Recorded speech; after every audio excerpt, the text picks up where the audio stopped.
Released in late 2014 and developed by Sucker Punch and published by SCE, its infamous First Light exclusively released on the PlayStation 4 on PlayStation Network as a standalone game and prequel to infamous Second Son. Wait! You want to see a trick?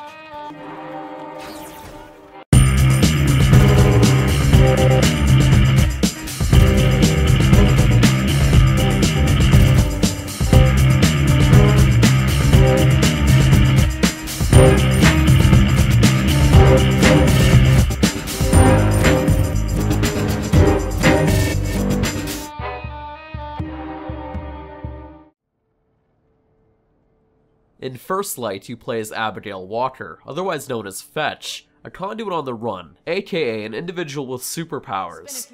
Tagging along with her for a short while, we have her brother Brent, who then ends up getting kidnapped, both of which were on the run from the DUP. They then end up getting into a big mess of problems that leads to Brent being captured, that Fetch has to end up dealing with along the way, all while trying to find her missing brother.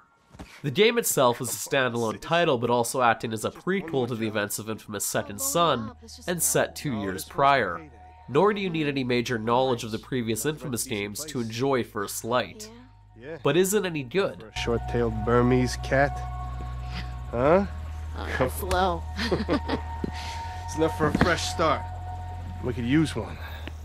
Neon powers were my most favorite ability to use in infamous Second Son, and in First Light they're your only power available to use, but it's better than ever before.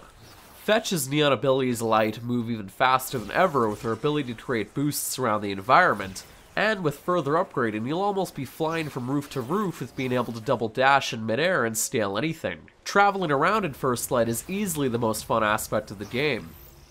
But Fetch is also armed with a number of different combat abilities to use and unlock. Everything from your standard blast attack to being able to create a giant ball of energy that sucks enemies towards it and explode, as well as being able to use melee combat extremely quick and chain together combos and attacks. All of which you can upgrade from finding collectibles or completing challenges around the environment in the Curtain K arena, which brings up my next best thing about First Light. The arena challenges themselves, which take place in between the events of First Light and Second Son, as Fetch trains with her abilities in challenge rooms with video-based hologram enemies, all while telling her story in between as to how she ended up there to begin with. You basically continue to fight waves of enemies, all while building a chain and high score for each challenge room you do. Each challenge room usually has specific enemies that range from drug dealers and DUP to hologram demon enemies because video games. It's pretty addicting, and in later waves it becomes extremely difficult and fairly fun to see just how many waves you can last for. But probably one of the best things that has made an appearance from the previous games is the garbage white and black either you're a puppy killing face-eating monster, or a puppy saving white knight good guy karma system. Infamous First Light has no karma choice or karma system available. You just progress through the story that is set before you, and is much more on a grayscale than anything with its themes and outcomes. Fetch isn't necessarily a good person, but at the same time I wouldn't call her bad or evil in any way either, without giving away any spoilers. But speaking of bad... You know, Brent never told me that his sister was such a pretty little thing. Please! Just tell me where to look. East side, mainly. Thank you. And if you think of anything else, then call me on Brent's phone, alright? Yeah, sure. Whatever you say, sweetheart. Just make sure you take care of that, alright? All in all, the story is pretty decent and it expands upon and gives more insight to Fetch's character. But I felt the story had some inconsistencies from what we're told in the original game about Fetch's brother. Without giving away any spoilers once again, we're told a much more interesting outcome in infamous Second Son than to what we actually get in infamous First Light as to what happened to Fetch's brother Brent by the end of it all. However, probably one of my more major issues with First Light are some of the challenges are completely mundane and boring. Specifically the camera challenges once again making a return, but now with flying moving police cameras. These are just completely boring to do and fairly annoying and tedious. That and the world itself is now only restricted to the first island, and you can't access the next island like you could in infamous Second Son, making the world itself of Seattle extremely smaller than before.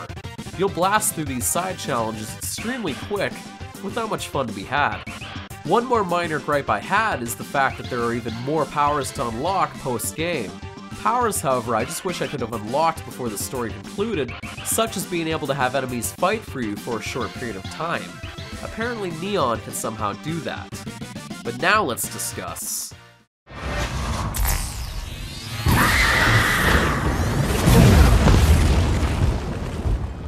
Where we discuss the graphics and more technical aspects of the game. Now, graphically, Infamous First Light doesn't really in any way differentiate itself from Infamous Second Son, but that's obvious considering it's a standalone expansion to it. But regardless, the game still looks gorgeous, as did Infamous Second Son. The attention to detail in the character models and facial animations are still great, and the particle and lighting effects are still top-notch. As for the soundtrack side of things, it's pretty damn decent, and in my opinion blows Second Son's soundtrack out of the water. Alright, you lazy neon gas. Go make yourself useful. On some more positive notes, I had no bugs or issues with the game during my 7 to 8 hours or so with it, and the game ran pretty smooth with a nice frame rate to boot, so props to that. Overall, if you're a fan of the previous Infamous games, then chances are you'll have a good time with First Light. The neon powers are an absolute blast to play around with, and it gives more insight to a pretty interesting character from Infamous Second Son. And even if you are new to the franchise, if you're a fan of superhero-themed games, then this would be a good jumping on point for the series since it's a standalone prequel to Second Son, which itself is a standalone game from the original PlayStation 3 games. But now, it's time for my rating. I'd give Infamous Second Son on a scale of 1 being Catwoman and 10 being Spider-Man 2, Sam Raimi's Spider-Man, out of... whoa. Oh, wow, whoa, wow. Look at that ass. Oh my god. Whoa. Out of 10. Make sure you take care of that, all right?